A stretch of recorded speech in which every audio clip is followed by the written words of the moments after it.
On me pose souvent la question de la réussite. Quels sont les secrets pour réussir? Alors secret, je ne pense pas que ce soit secret, et ce que je vais vous partager dans cette vidéo, certainement qu'il y a des gens qui sont déjà au courant. Mais parfois nos cerveaux pensent que la réussite, c'est difficile, c'est long, c'est un coup de chance, qu'il faut des capacités hors normes. En tout cas, réussir pour certaines personnes semble impossible.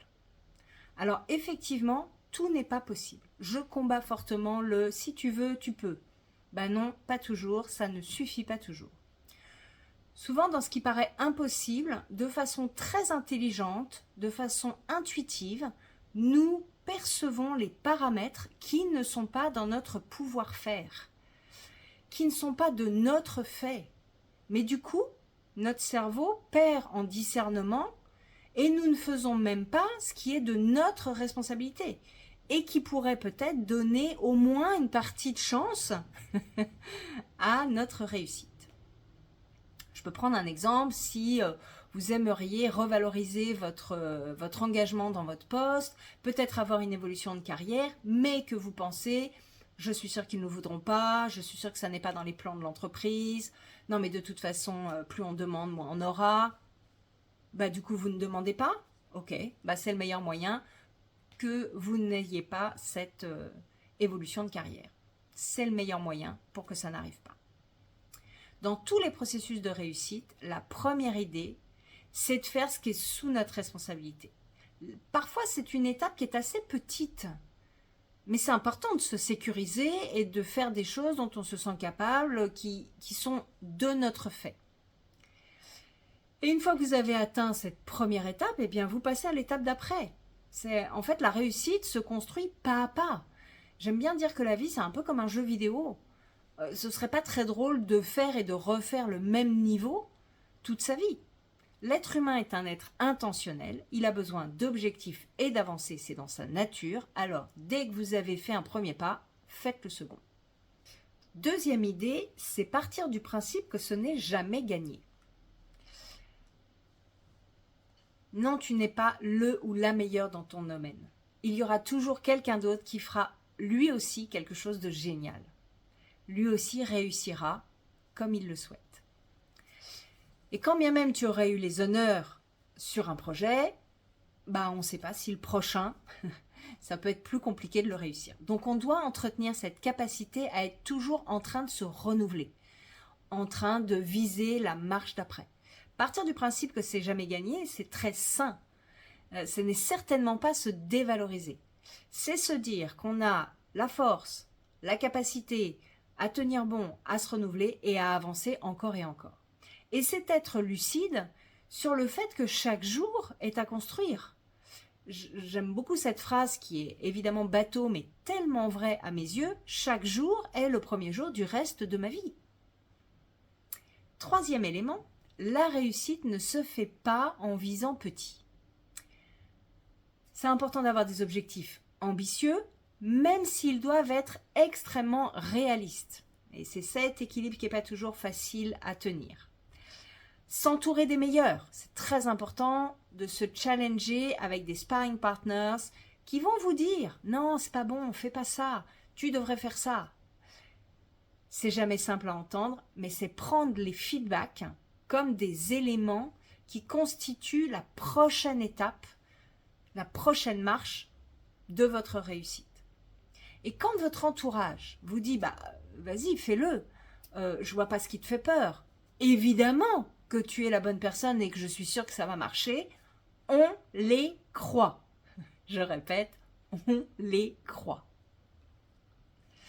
Quatrième idée, il n'y a pas une façon de réfléchir, il y en a 1000. J'ai souvenir dans une conférence que je faisais sur le métier de coach, un jeune homme dans le public m'interpelle et me dit « Mais vous gagnez combien de millions par an ?» Alors je lui dis « Je ne gagne pas des millions par an. » Loin de là, j'ai un chiffre d'affaires qui correspond au temps que je peux travailler.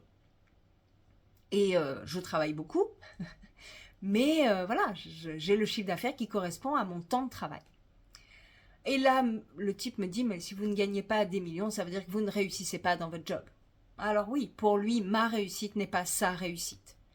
Mais ma grande réussite, parce que ça m'a amené une réflexion, c'est que je fais un métier qui me remplit chaque jour, dont je ne me lasse pas, qui est utile, et qu'au bout de 2-3 ans de cette activité d'entrepreneur, j'arrivais à gagner assez d'argent pour payer mon loyer, manger à ma faim, sortir un peu, faire un joli week-end de temps en temps et nourrir mon fils.